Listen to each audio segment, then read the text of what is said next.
Paano maglingkod ng hindi napipilitan? Hindi madali ang maglingkod sa ating Panginoon. Ngunit anuman ang dumating, lahat ng ito ay kaloob ng panahon, upang ang lahat ng meron ka kahapon ay maging matatag hanggang ngayon. Nakakalimutan nating mga tao na hindi tayo mabubuhay kung malayo tayo kay Kristo. Habang naglilingkod tayo kay Kristo, nakakaranas tayo ng maraming pagsubok at problema. Ang lahat ng ito ay upang masubok ang katapatan natin sa Kanya. Ngunit isipin mo ito at pagnilayan.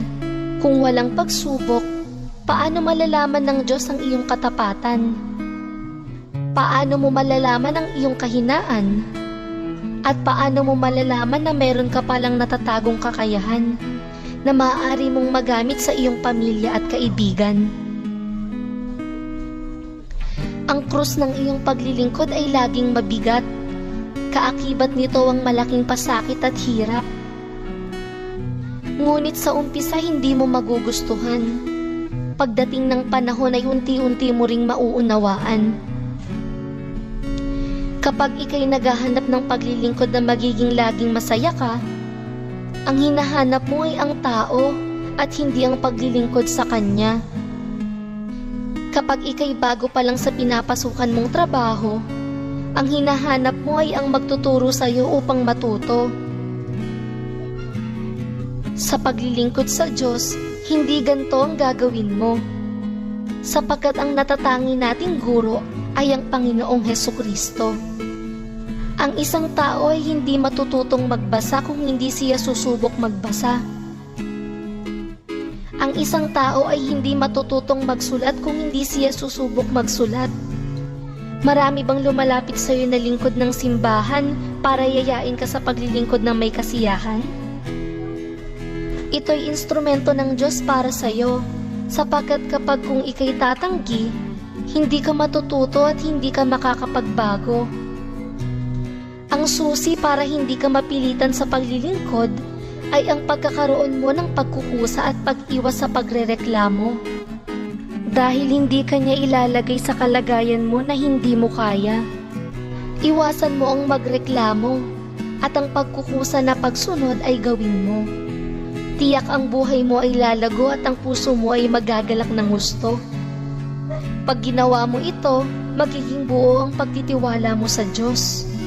At ang pananampalataya mo ay palalakasin ng Diyos. Mateo chapter 19 verse 29. At ang sino mang nag-iwan ng kanyang bahay, mga kapatid, mga magulang, mga anak o mga lupa dahil sa akin, ay tatanggap ng mas marami pa kaysa sa kanyang iniwan. At tatanggap din siya ng buhay na walang hanggan. Ang mahalaga ay manatili tayong madasalin. Ang taong madasalin ay palaging pagpapalain. Paano mo maiiwasan ang pagrereklamo? Ito ang ating tatalakayin sa susunod na kabanata. See you soon sa susunod na video, mga kapatid sa pananampalataya. Laging magdasal sa Panginoon para gumaling ang ating depresyon.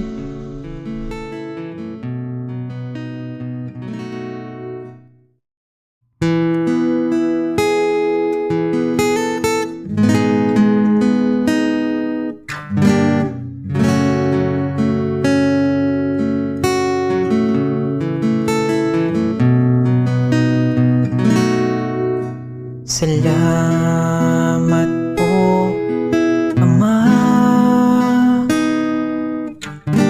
sa tuwing ako'y nag-iisa'y dama ko ang iyong presensya. Salamat po, Jesus. Buhay mo'y inalahi mo, sa kasalanan ko iyong isugo at ipanahan ang banal na Espiritu. Kami lumuluhod sa'yo'y sumasamba. Dakila ka, dakila ka. Ang oras ko ay alay ko sa'yo. Ang oras ko ay alay ko sa'yo.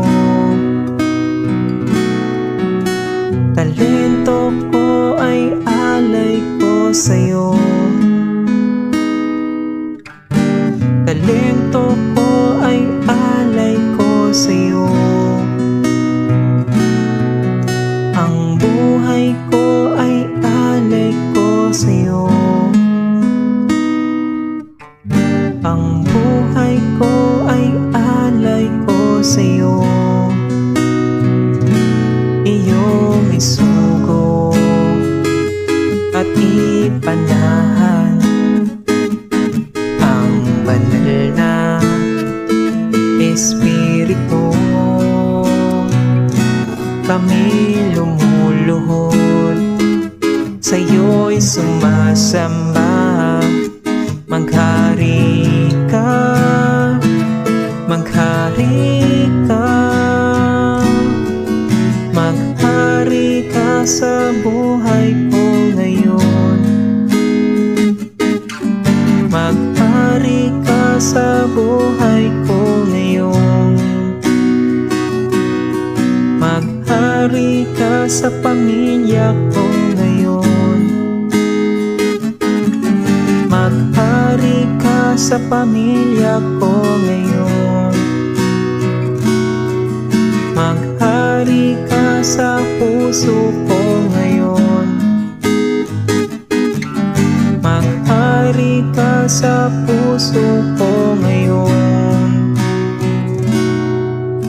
Salamat po, Ama.